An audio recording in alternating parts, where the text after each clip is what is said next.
Welcome to your Essential Business Briefing. I'm Kate Moody. Coming up, lifting the curtain on the world's largest oil producer. We look at Saudi Aramco as it heads towards its long-awaited IPO. Are legislation and quotas the best way for women to get to the top? We speak to the founder of Women in Governance about cracking the glass ceiling of corporate boardrooms. And it's one of the biggest dates in France's wine calendar, but could trade tensions crash the Beaujolais Nouveau party? First up, it could be the world's biggest ever stock debut. Saudi Aramco has finally begun the process of launching its initial public offering or sale of shares to the public. The state-run oil giant has delayed its IPO several times since first announcing it in 2016. In a last-minute twist, most shares will be marketed to domestic rather than international investors. Some Saudis said they were saving up to buy a slice of their local superstar. Aramco is the crown jewel of investments in Saudi Arabia. It's a safe company to invest in, the biggest company in the world. So what exactly do we know about the Saudi oil behemoth? Brian Quinn is here with The Real Deal. Well, Kate, Aramco is far and away the world's most profitable company. In 2018, it netted $111 billion. Apple at number 2 turned only $60 billion. Fellow oil companies Shell and ExxonMobil brought in around $23 and $21 billion in profits, respectively. The Aramco IPO, though, has been marked by setbacks. Bankers backed out in 2018 following the murder of journalist Jamal Khashoggi by Saudi agents. Foreign investors have balked at the company's $1.7 trillion valuation. Many of them say it should be closer to $1 trillion, while Crown Prince Mohammed bin Salman had targeted $2 trillion. That friction led to the cancellation of investor roadshows in the U.S., Japan, and Europe. Initially intending to sell 5% of the company for $100 billion, the kingdom is now settling for just 1.5% in a bid to raise around $25 billion. The IPO is also now a much more local affair, relying largely on Saudi retail investors along with domestic and regional funds. Shares will trade on the Saudi Stock Exchange instead of a larger international bourse. Owning a piece of Aramco will come with risks. Oil prices have fallen around 17% in the past year, sending the company's profit down 30% in the most recent quarter. A September rocket attack on 2 major processing facilities crippled output for weeks, and the kingdom itself has pointed to action on the climate crisis as a serious threat to the petroleum industry overall. Still, the Saudis are counting on Aramco's IPO to help shrink the country's deficit and finance initiatives to reduce its dependence on oil revenues. If all goes according to plan, by December, the world's top petroleum company will have non-state shareholders for the first time in 4 decades. We'll be following that closely. Brian, thanks so much. Well, more than 2,000 business, academic, and political leaders are gathering at the Women's Forum Global Meeting in Paris. This year's focus is on inclusion, not just female leadership, but across the diversity spectrum. Among those attending is Caroline Kadzi, founder and president of Women in Governance, a nonprofit organization set up in Canada in 2010 to encourage women to develop their careers and leadership. One of its goals is to increase the number of women sitting on corporate boards. I've been speaking to her about whether legislation to mandate certain quotas, like the laws brought in here in France, are the right way to go. Well, definitely, legislating is going to move the needle. It has in France, it has in the Scandinavian countries, in several European countries. It's been very powerful and very efficient. But if you look at the company holistically, and they've changed what they had to, they've done what they had to do to bring more women on the board, it doesn't mean that the executive committee and the rest of the company is being impacted. This is why we've created with McKinsey & Company a few years ago a certification, a parity certification, where we go into the organizations and measure what they've done to allow women to progress from entry level all the way to the executive committee and the board. And that is the only way. And that's nothing to do with legislation, right? It's really the goodwill of the organization with our support, where they're going to modify certain mechanisms or certain policies and procedures and change things to make the organization more female friendly. Well, tell me more about that parity certification process. Is it something that's been successful with Canadian businesses? And is it something that can be transferred to other countries, to other industries? Absolutely. So highly successful. We started, it's going to be 4 years. We've certified about 60 organizations so far, and in various industries. That's the beauty of it. So banking, insurance, mining, tech, telecom, etc.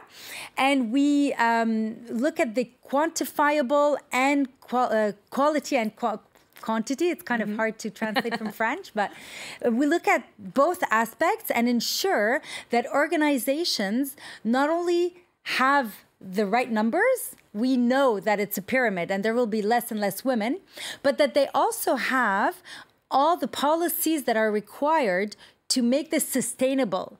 Because sometimes you have a CEO who wants to change things and he will nominate a few women here and there, but then that can go away when the CEO leaves. So there needs to be some policies. And so then we rank them from bronze to platinum.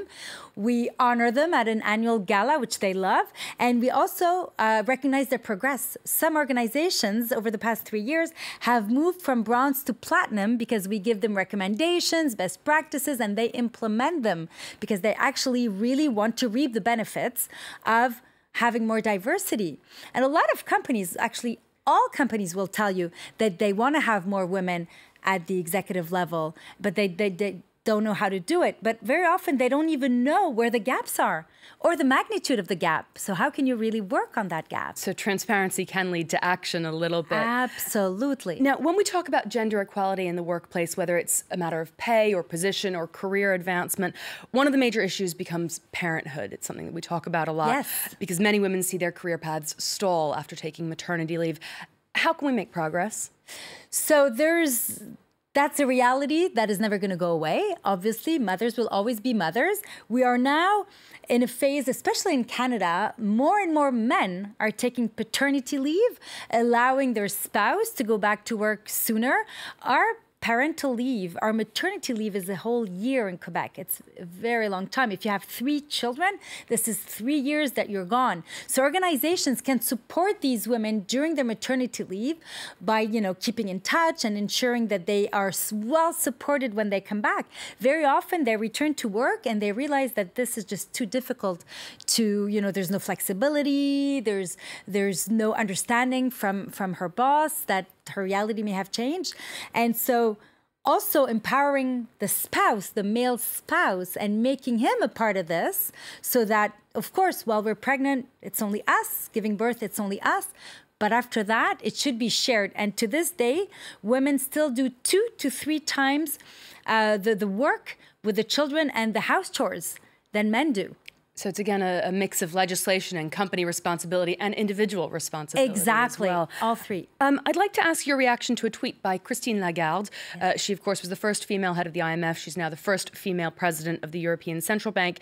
This was her first meeting of the ECB's Governing Council.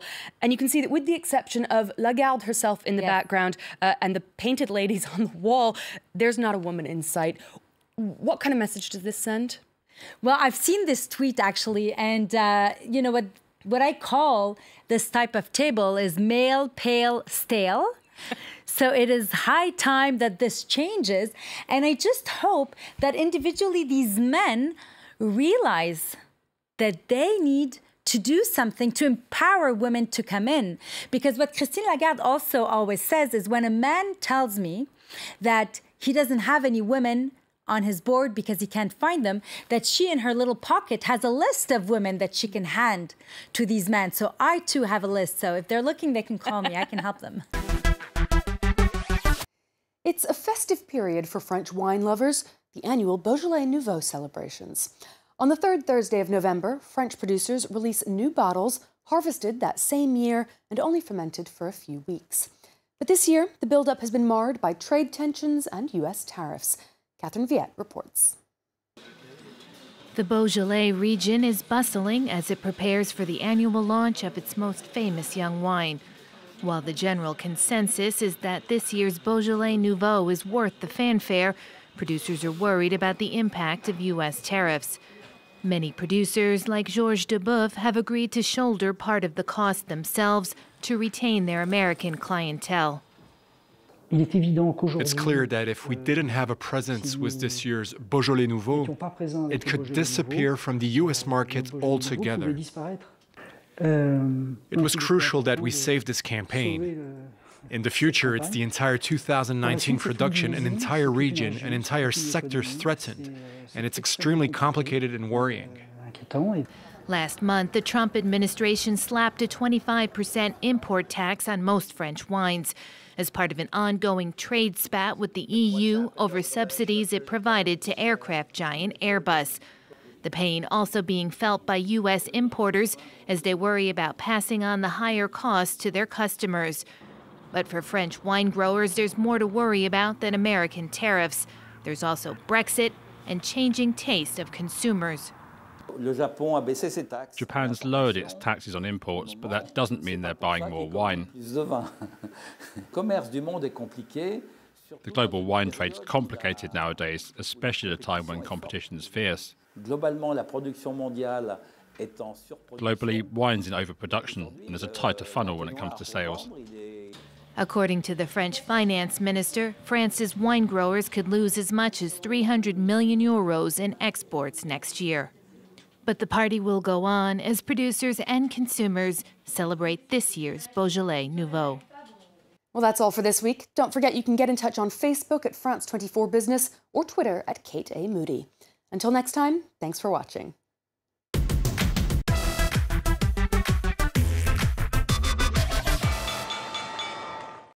France 24, 4 news channels in 4 languages, 430 journalists, 35 nationalities, 160 bureaus around the world, a global reach. 385 million households in over 180 countries can watch France 24.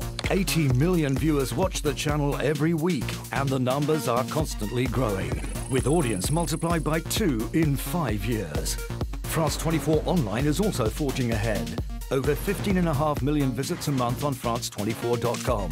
With 59.8 million videos viewed online, France 24 is a leader on YouTube, while our 38.2 million Facebook and Twitter followers make us France's #1 channel on social media. To our constantly growing community of viewers, thank you.